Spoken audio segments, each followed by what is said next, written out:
Los combates singulares han ganado un lugar de privilegio en nuestra imaginación, gracias sobre todo a la literatura y al cine.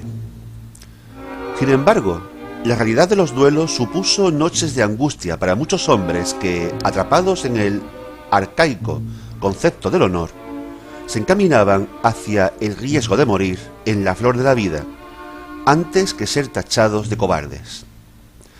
Hoy dedicaremos nuestra atención a esta práctica siniestra, envuelta por un halo romántico: los duelos. Te doy la bienvenida al vertedero de Kratos.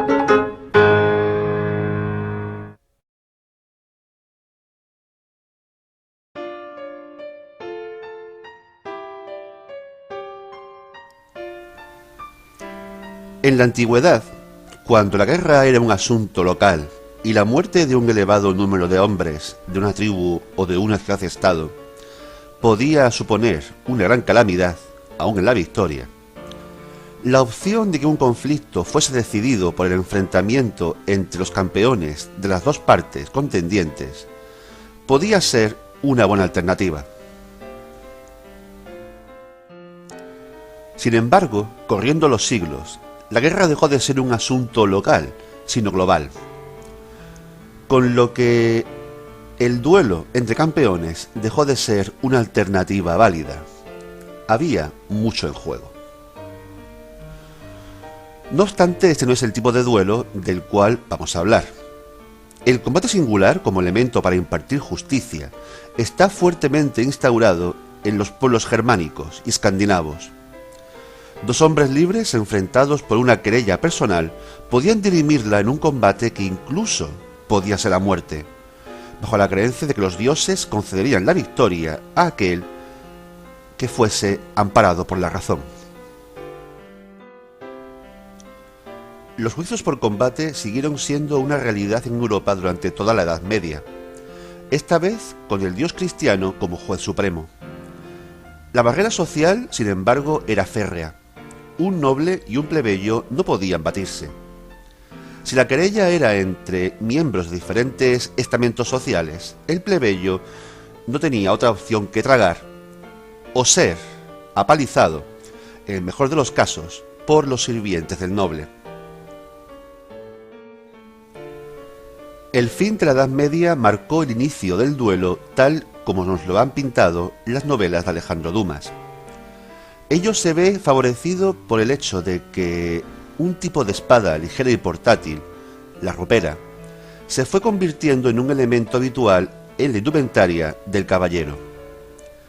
Y otro hecho fue que la decadencia de la caballería medieval trajo aparejada el desarrollo de los ejércitos profesionales, como los tercios españoles, con lo cual Europa se llenó de presuntos caballeros, pues todo aquel que tomaba el oficio de las armas podía darle por considerarse hidalgo, con espada al cinto y muchas ínfulas, capaces de darse de estocadas en cualquier callejón por lo más mínimo.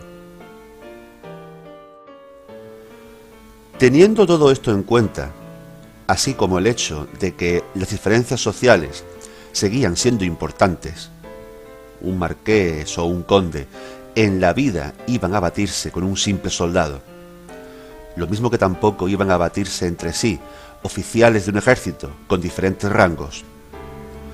Lo que diferencia el duelo de la simple reyerta callejera era el ritual.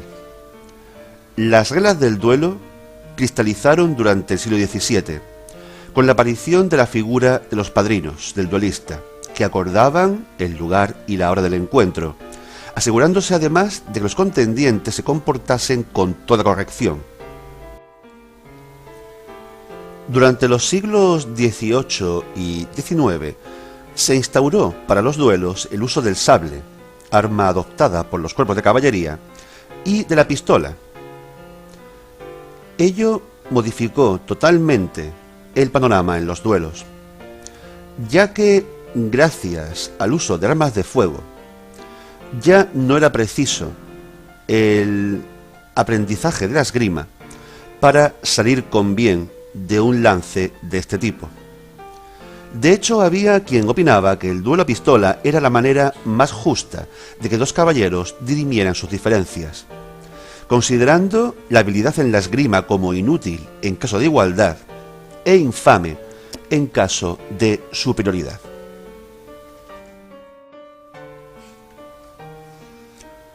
El duelo era un trance que podía generar una enorme angustia para los contendientes, sobre todo para el desafiado, pues los desafiantes solían estar más curtidos en tales asuntos. Por otra parte, se abría un gran dilema. Si se rehuía el duelo, el estigma social como cobarde era inevitable y podía arruinar la vida de una persona. Y si se aceptaba, había que enfrentarse a la posibilidad muy real de sufrir graves heridas o incluso morir. Sin embargo, la victoria también podía traer problemas, en forma de consecuencias legales. Los duelos, por lo general, estuvieron prohibidos, aunque según el momento histórico y el lugar, estuvieron más o menos tolerados. Estos conceptos del honor y la valentía llegaron a generar situaciones muy extremas. Una de ellas, especialmente intensa, arrastró a dos húsares de las fuerzas de Napoleón Bonaparte a diferentes duelos que les enfrentaron durante años. Eran los oficiales Fournier y Dupont. Esta historia fue recogida por el escritor Joseph Conrad en su novela El duelo, adaptada al cine por Ridley Scott en 1977 bajo el título de Los duelistas. La cultura popular ha transmitido los lances de honor como una práctica masculina, pero se dieron duelos entre mujeres. Uno muy sonado se dio en agosto de 1892, en Liechtenstein, entre la princesa austríaca Pauline Metternich y la condesa rusa Anastasia Kielmansky. La pugna fue por decidir cuál de las dos elegiría las flores para un festival de música. Fue a primera sangre, esto es, quien hiriese primero ganaría, y fue a espada. Hay quien se ha matado por asuntos más triviales. Ciertas mentalidades pueden considerar que un combate constituye una manera simple y justa de decidir una disputa, sin necesidad de causar la muerte. Esas mismas mentalidades podrían pretender que hay querellas solo dirimibles mediante la victoria o la muerte. ¿Qué piensas tú? Deja tu opinión en los comentarios. Si te gustó este vídeo, dale al like, suscríbete al canal, pero comenta, sobre todo comenta. Sigamos hablando de historia. Cuídate.